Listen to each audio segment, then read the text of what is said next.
It's a new adventure, Pokemon Legends Arceus. Let's talk about the latest entry in the world-renowned Pokemon series. Now this one is Legends Arceus, and well, it's a breakaway from what's kind of the normal bread and butter of a Pokemon game. This one is third person instead of that top-down view, and you have a lot more real-time elements to the game. I'm not fully through the game yet, so for clarity, I'm about 25-30 hours in. I've seen enough that I really appreciate the differences, but, well, let's get into that. Instead of just waking up a little bit too late, as we have in the past, this has a whole lot of science fiction going on about the world. You are the only human to fall straight out of that hole in space-time.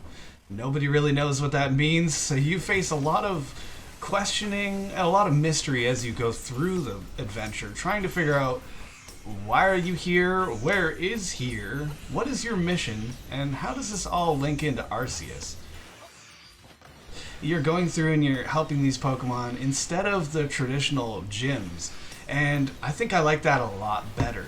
I do miss the gym experience a little bit, but I found the challenges that are happening in real time and the kind of face-offs you do with these large Pokemon makes it just that much more interesting, that it's different. It's not just one to the other, and then you're done. There's a lot of different kind of missions that come up between quests, we'll call it, between each of these kind of major Pokemon, and that gives you a lot more to do than the traditional game. Now, there is a lot of these side quests, favors, or requests they call them, and you can go through different towns in the different parts of the game, pick up a lot of these side quests, and that gives you a lot more to do with your time. That'll really fill out the runtime of this game. I've read online that the runtime of this game is about 40 hours, so I think that makes it significantly shorter than the average Pokemon game. But that's still a huge amount of time and a lot of things to do around this three-dimensional world. And it is a very large world. I'm not sure how it compares exactly to other Pokemon because it's not top-down. It's a little harder to quantify that way, but, well, you have a steed in this game. Instead of making yourself a little bicycle or some running shoes, you have this Pokemon that'll take you around, and you end up finding different steeds that you unlock later on that have different abilities. One can sniff out certain targets, that kind of thing. Others can detect treasure under the ground. So it gives you just a little bit more to do in this big open sandbox. The absence of gyms and the kind of shake-up of the camera angle doesn't change the fact that there are battles. It wouldn't be a Pokemon game if there weren't. And this one has, well, a pretty intuitive way of going through the menus, just the same as the old games are. You know, you have 4 different attacks, your character can learn different attacks as time goes on, you evolve your Pokemon just the same as usual, but you can run around the battle kind of in 360 degrees. I'm not exactly sure why you would do that, but it is included, and I think it just kind of breaks up that menu lock kind of gameplay that we're used to. There's not a whole lot going on in terms of resolution. It's not a super high, hyper-textured kind of game, but that's not really a negative because that's what I would expect from Pokemon. And I think in terms of Pokemon, the game looks quite good.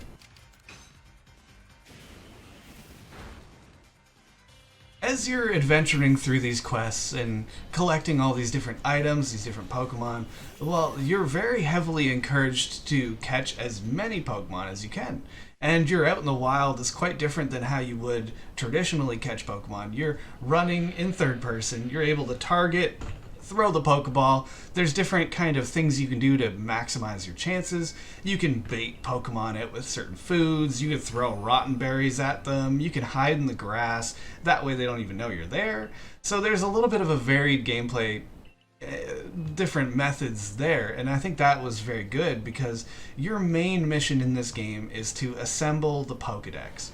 I mean, aside from what Arceus is trying to get you to do, your main mission to all these terrestrial people is they just want to learn more about the Pokemon.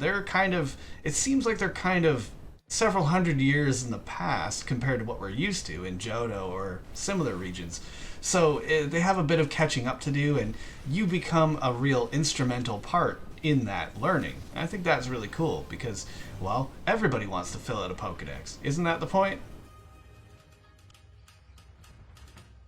There isn't a whole lot more I can get into without kind of digging really deep into some of the aspects, and then it becomes more of a personal matter. Do I like that certain, waypoints come up and others are seemingly hidden until you're in the area? Well, that's kind of annoying. Having to go through an area and then return to like the main kind of schoolhouse guild hall that you're in, that can get kind of annoying, but there is kind of fast track ways to do that. If you do a mission out with the professor, he might just offer to bring you back, and that saves you the transit. And so they kind of go this way of smoothing out any of the potential annoyances that I would have, except for there's no compass headings on the screen. So it's a little curious of, well, look at the map, I'm heading this way. Okay, about 30 degrees off to the left is where I want to go. That's not the easiest way to navigate. If I just had a north, south, east, west, that would make it a lot easier. Pokemon Legends Arceus was very successful to me.